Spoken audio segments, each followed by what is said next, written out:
The most optimistic myths include self has an infinite number, diversity, and variety of bodies to give. So they're unable to gain leverage over people who believe in the value of the most optimistic myths. And that's why you don't hear about it. Why don't you hear about a belief in the value of the most optimistic myths? Where are all the people extolling the virtues of a belief in the value of the most optimistic myths? The virtues of a belief in the value of the most optimistic myths are happiness, good health, and prosperity.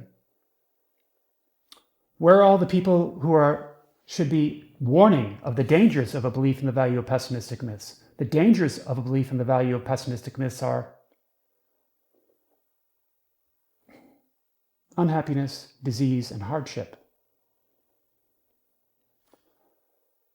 Let me tell you where they are. The few paranoid, oppressive, violent people have seen that their special needs and aspirations supersede our common need and aspiration. Their special need and aspiration is achieve and maintain authority, power, order, and control. And our common needs and aspirations are achieve and maintain happiness, good health, and prosperity. So they have seen to it that their special needs and aspirations supersede our common need and aspiration to achieve and maintain happiness, good health, and prosperity. They've seen to it that people are taught to believe in the value of pessimistic myths and therefore are susceptible to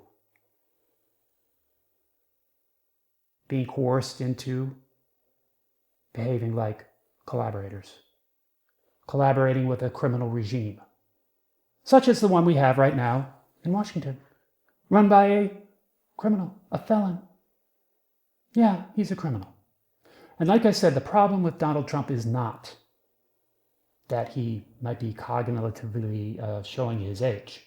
That's not the problem. That's where they went wrong.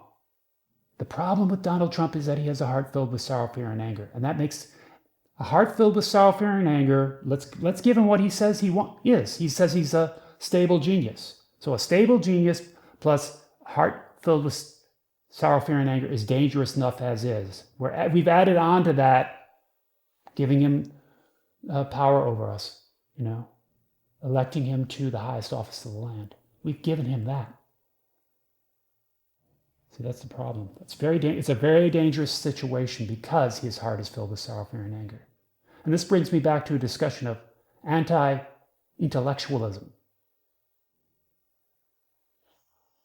People being distrustful of smart people. And, if you think about it, who created the atom bomb? Smart people. Who works in bioweapon laboratories? Smart people. Who works in chemical weapon laboratories? Smart people. Who conducts testing on laboratory animals? Smart people do. Who questions the values of Satanists? Smart people do.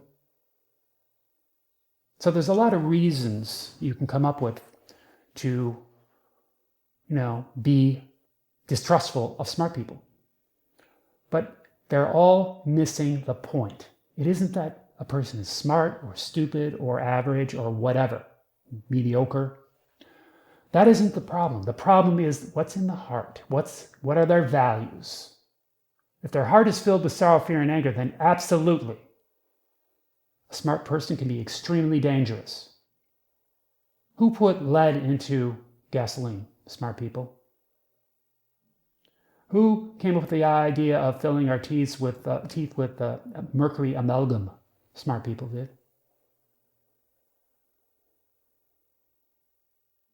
See what I'm saying? It can be very dangerous. Who profits from the sale and manufacture of war? Usually it's smart people.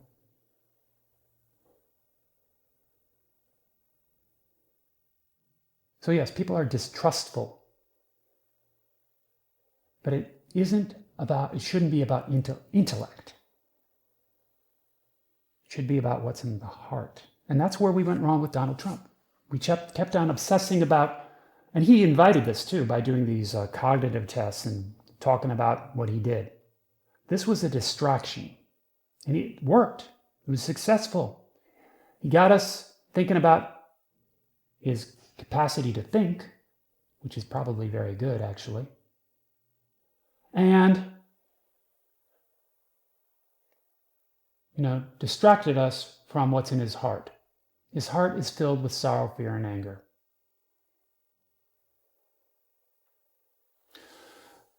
Now, how do we know this, really? Well, we can look at what his behavior has been. During his first presidency, his first term in office, he told lies and misrepresented truths tens of thousands of times. This is a documented fact. It has been verified by journalists. If you want to argue with it, you may argue with it in the comments if you so like, if you so desire. I'm not going to get wrapped up in an argument with people who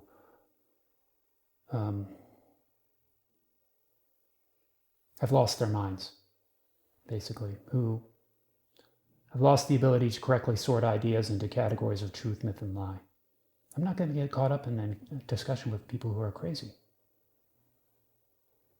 All right? I'm calling you crazy right now if you don't think that he didn't lie to us tens of thousands of times, that he didn't misrepresent truths to us. And that's the behavior, lying behavior is the behavior of an insider towards an outsider. So he treated the vast majority of the American people as outsiders.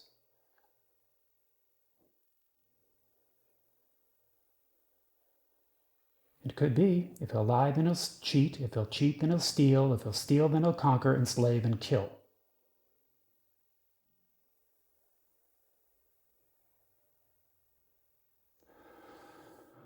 Now, I don't know what's really in his heart. He doesn't reveal a lot of things. He's deceptive about what he really believes.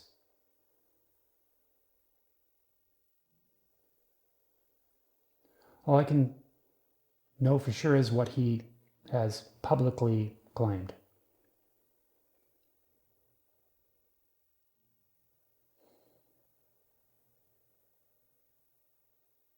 And that is, he claims a belief in the value of pessimistic myths. The pessimistic myths include a good entity rules in heaven, the good entity is at war with an evil entity, the evil entity rules over the earth, a supernatural system of divine eternal reward and abominable infernal punishment exists.